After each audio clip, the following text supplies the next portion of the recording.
Welcome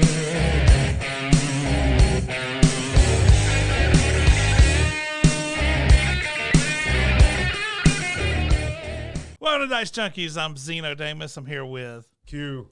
And on Skype, the band of Blood Axe. There we go. All right, guys. Let's see. What do we got today? Got some gaming news. I guess we'll start off with some Bioshock 4. Found this interesting. Apparently, the new Bioshock is, seemingly not confirmed, but maybe open world, which is interesting. As Q had brought up before the show, because of the style of the game and where it takes place. But they did do that weird Bioshock that was not underground. It was like a prequel or whatever. 3. Infinite? No. Well, no, the prequel though. Yeah, I think it was Infinite. Bioshock Infinite or whatever.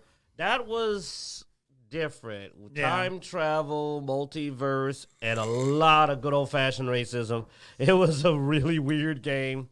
But Bioshock 1 and 2 were amazing, and I'd rather return to Andrew Ryan's would-be Utopia. And that's why when they say open world, I'm like, I guess you could do an open world underwater.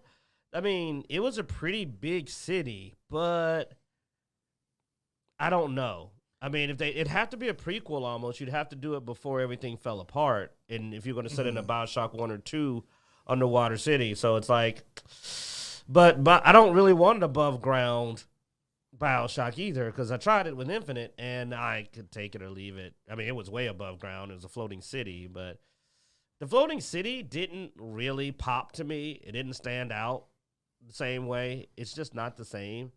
It really, it's really going to be curious to see how they pull this off. Given that the slugs, too, that they found in the underwater areas and the deep trenches are a big part of the storyline, putting it in above, out of the water setting is not even easy. I mean, they had to use timey-wimey weirdness just to get it into Bioshock Infinite. So I'm curious what an open-world Bioshock game would look like. I'd love it if it was more RPG-ish. I mean, you know me. I love action RPGs. Like, that's the fusion of the perfect game to me. Open-world action RPGs are the best. So they said all the right keywords. Just can they do credit to the Bioshock franchise is the question. And it better be Big Daddies. We were talking about that. Me and Blood Ash were saying we want our Big Daddies. Yeah. Well, I mean, it's an iconic part of Bioshock, so. I know. I mean, it's the biggest thing I missed from Bioshock Infinite was like the lack of Big Daddies. It just didn't really feel like Bioshock. It wasn't a bad game, but it didn't have to even be called Bioshock. Art style and everything. Yeah, it didn't even have to be called Bioshock. It could have just been a game. Like, it had so little to do with Bioshock that it's kind of silly they even bothered referencing Bioshock in it. But yeah. At all, really. Like, it was almost an afterthought. But yeah, if they can take the elements from 1 and 2 and make a larger open world game, I think that would be awesome. I enjoyed 1 and 2. I loved the atmosphere of 1 and 2. It had a very interesting atmosphere. Yeah. Also, I had my monkey wrench build. Like, I ran around with a monkey wrench and beat everything to death. Like, it was one of the games that I had to play later in life because I often didn't play with sound on in games because my ex-wife would be sleeping or something like that when I had my gaming time. And I realized quickly that you're missing a lot. Yeah, playing Bioshock without sound really sucked. You lost a large portion of the game. And it was all right with headphones, but I mean, it really, like when you have that real just open room ambiance of the sound of Bioshock, it really. The sound of a Big Daddy walking around in the area, man, you're just like, well, things are about to get serious. All right, it's going down, Yeah, fun game. I'm going to keep an eye on this.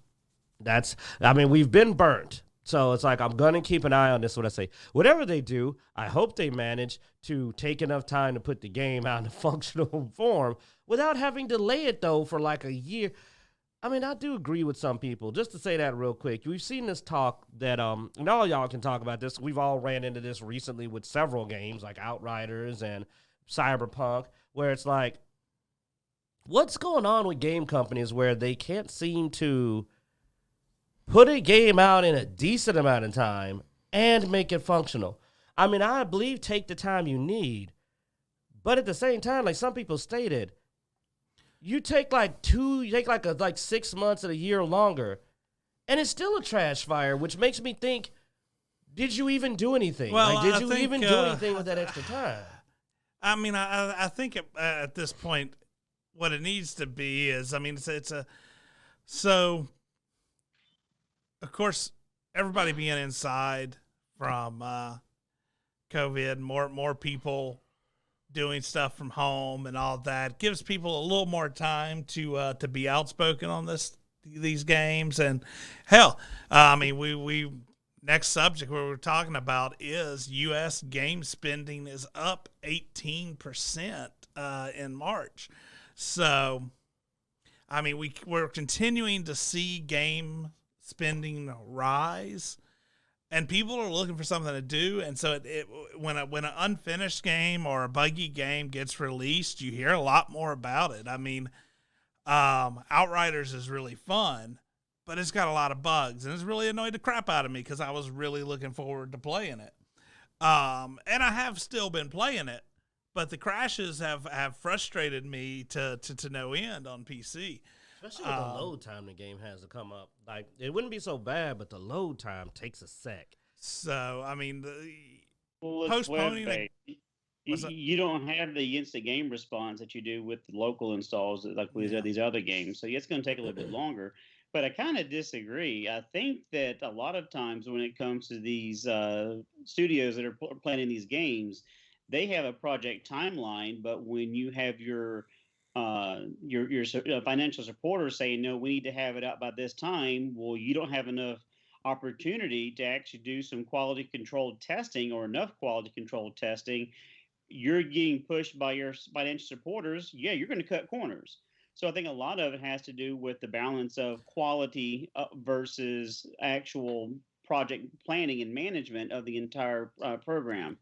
If they had not been given those mandates by the developer, by the supporters, or if they haven't given firm go live dates, if they said we're working on Bioshock 4, we don't have a timeline, and they're in development of it, and once they get to one of those milestones, it says, hey, we know we can be ready in 12 months, and then give a firm date, then we as gamers wouldn't be disappointed. Well, that's why I said change of expectation. But if you have people that are saying, hey, we need to get these pre-orders out so we can collect money and sell the game, shave off 6 months, then yeah, you're going to have buggy game that's 6 months too short, but it's going to take you longer than 6 months to fix all the problems, because not only are you working on the final 6 months, you're working on the things you didn't account for. So I think there's a lot of elements that cause a cascade effect of the problems that we see with gaming nowadays. And see, I normally would agree with you, except that like what's becoming a really constant opinion, and I mean this is just me. Like, I watch a lot of other game reviewers and stuff. Is that doesn't really fly like it used to, because I keep seeing people go, yeah, you know what? We made this game, this indie game, and it's surprisingly detailed. Plays well, has almost no bugs, and it took us a year. And we got 6 people. And, a lot of those, though, are built on other people's work, though. I mean, you look at most of those indie games, they're built on an already concreted engine. Yeah, they're Unreal using, engine and stuff. they're using, purchased graphics and data points. So it's easier to make. These But AAA how many companies, indie games how many of them are multiplayer? Big multiplayer. Not a lot of them. So you're removing that weird variable of multiplayer or cross-platform multiplayer. A lot of them are single player. So yeah, the ability to game test that is significantly reduced because it's single player. Now the ones that are multiplayer, as we've seen lately, are crappy because it's not the multiplayer experience we would like as gamers. But I think once you add that cross-platform and multiplayer aspect, things get significantly harder when it comes to game development. But when do you hit the event horizon of you should be able to be timely and effective?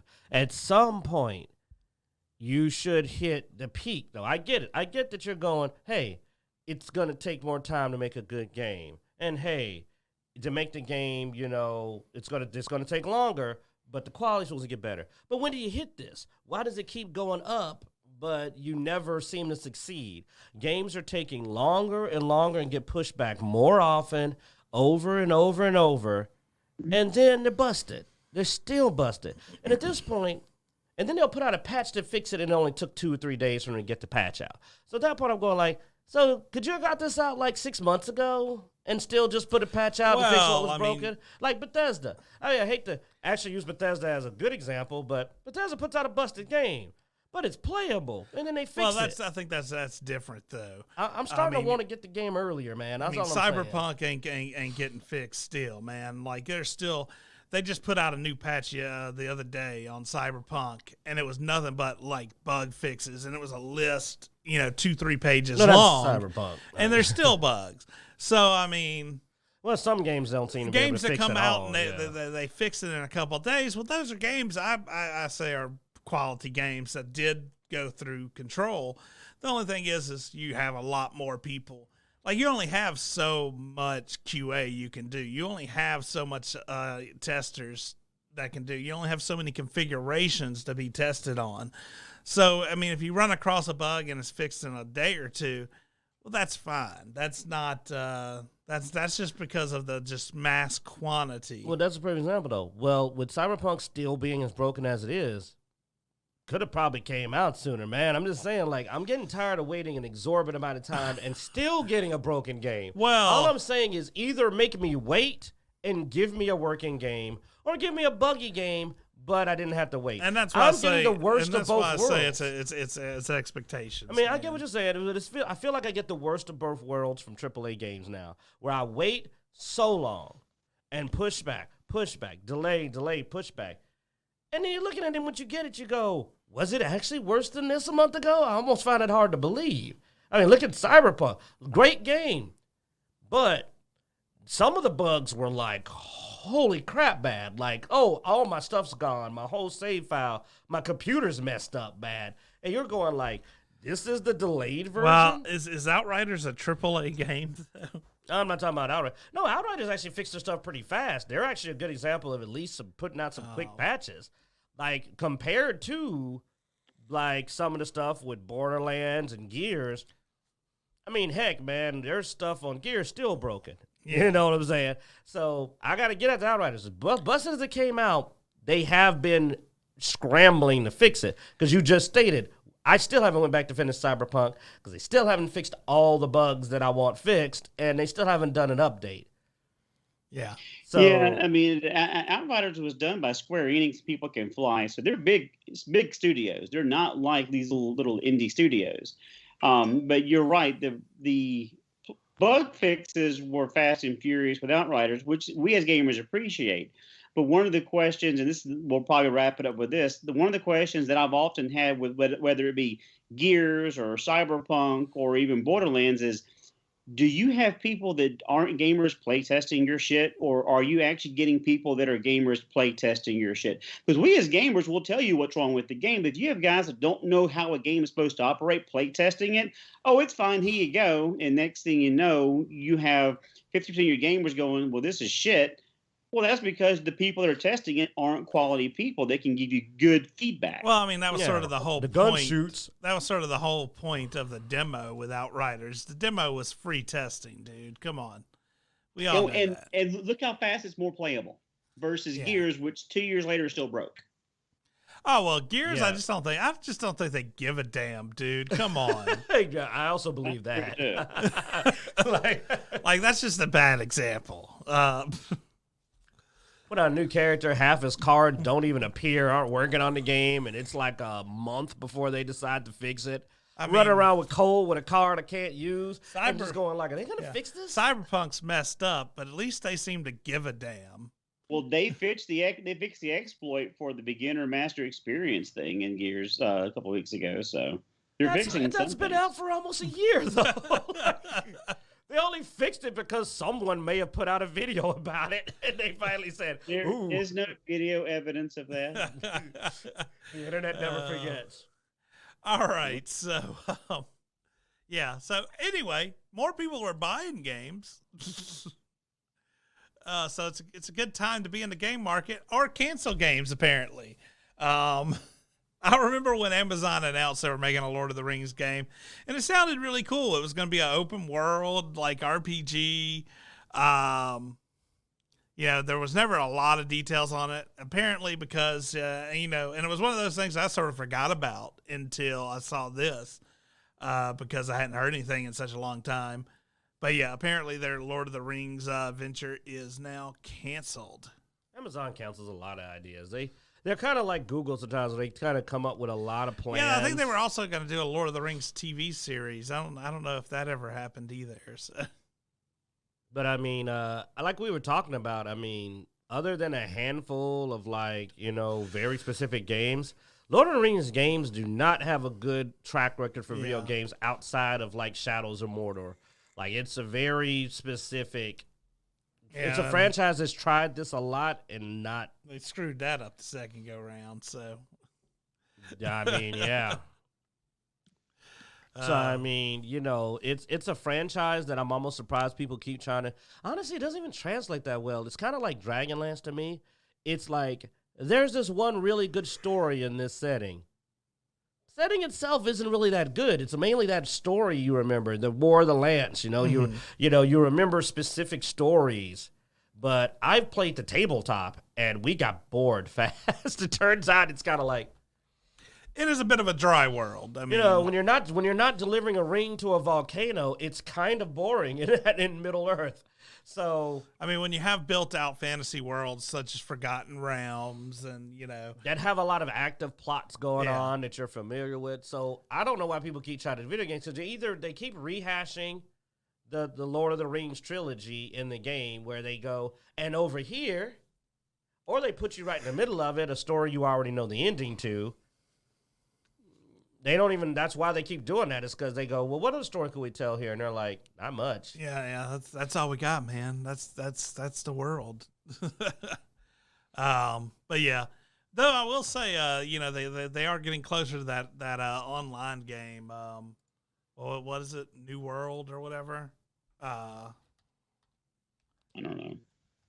I like the idea of a new thing. Give me something new. You know what I'm saying? Give me something new. I am definitely one of those fans. And give me something new. Well, Outriders is new. This is what Amazon's been working on. So this may have been why because they've been putting a lot of effort into this, which originally was supposed to just be like a PvP RPG, and now they've put solo into it. They better have. I wasn't playing it. I don't like PvP. So that'll be interesting to see how this game goes. This is really Amazon's first venture into gaming. So they probably realized, aren't we making a fantasy game? And just like, that may have been it too. Like, it's just like we're doing this. We created a world. Yeah. There's more in it than there is in Mordor. I mean, there seems to be something happening, and I don't know how it ends already. Yeah. I'm like, hey, what's going on with that guy with the glowing eyes? Look at the tree monster. There's a battle. I kind of want to find out. I'm curious what the ending is because I don't already know it and haven't known it since I was 13. Just like even though I love Shadows of Mordor, I was like, he's not going to beat. So like, I'm looking for revenge. I wonder if he's going to beat. It's like, no, he's not. We know he's not. All right, well, let's get a random encounter in before we move into our movies and TV and all kinds of, I guess, weird speculation type stuff. Go ahead, Q. Give us a roll on that. Am I allowed to? I mean, I don't know, man. I don't have a lot of black friends, and I don't eat chicken. We'll get to that after. We'll talk about that in a bit. All right. I just didn't know about my validity. 11 is DJ rankings animated series. Pick 4. Oh, wow. Hmm. I don't know if I can do them in order, but I can definitely do a top 4. Okay. That's a hard one. I got to put Avatar The Last Airbender up there. That is still one of my favorite animated series. A series that I would go back and watch now as like a 40-something adult. I would still watch that series from beginning to end. I also Castlevania. We're gonna go with more recent stuff, you know. Also, we're gonna go with some recognized stuff. Castlevania, the new series, has been the best interpretation of a video game series I've seen in a long time. When you consider that Castlevania is technically a video game show, it's really, really effing good when you think about that. A lot of people forget that this is based on a video game, a dead franchise. Because I mean, Capcom, is it Capcom? Yeah, Capcom. Capcom has murdered. I mean, it's pachinko machines and nonsense now. So that's pretty badass. Let's see. So I'm trying not to just go like anime. Because I go to anime, man. It's too hard to pick 4. Let us go a little old school for the old dogs. We talked about it last time. So, you know, we talked about it at one point. Not now again. Note, I disavow everything done by the creator, but the original Ren and Stimpy was an animated series that I loved. Okay. With a lot of my heart and soul. That was a classic. And let's see, how do we cap this off?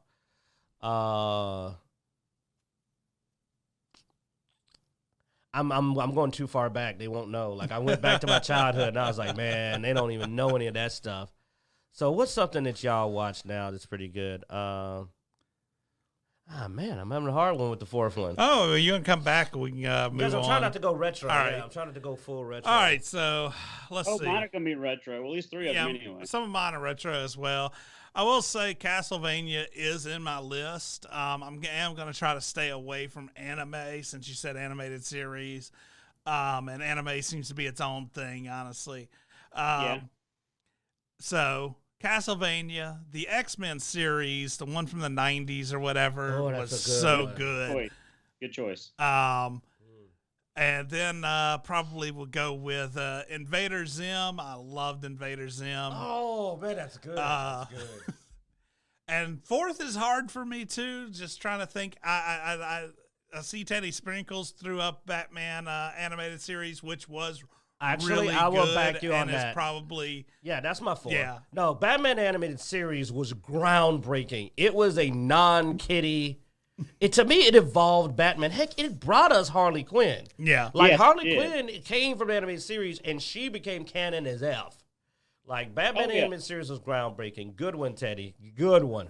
Yeah, he hijacked one of mine, and then that was my 4th one on my list. But it was one of those things that I didn't read a lot of Batman, but I became more interested because of the animated series, and especially how interesting that dynamic was between Harley Quinn and Joker.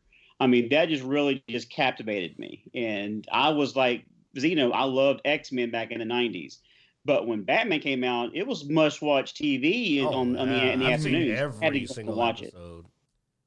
Hey, don't forget the way they presented Bruce Wayne. That was, to me, Bruce Wayne versus Batman done right, man. Yeah, it was a good transition, Yeah.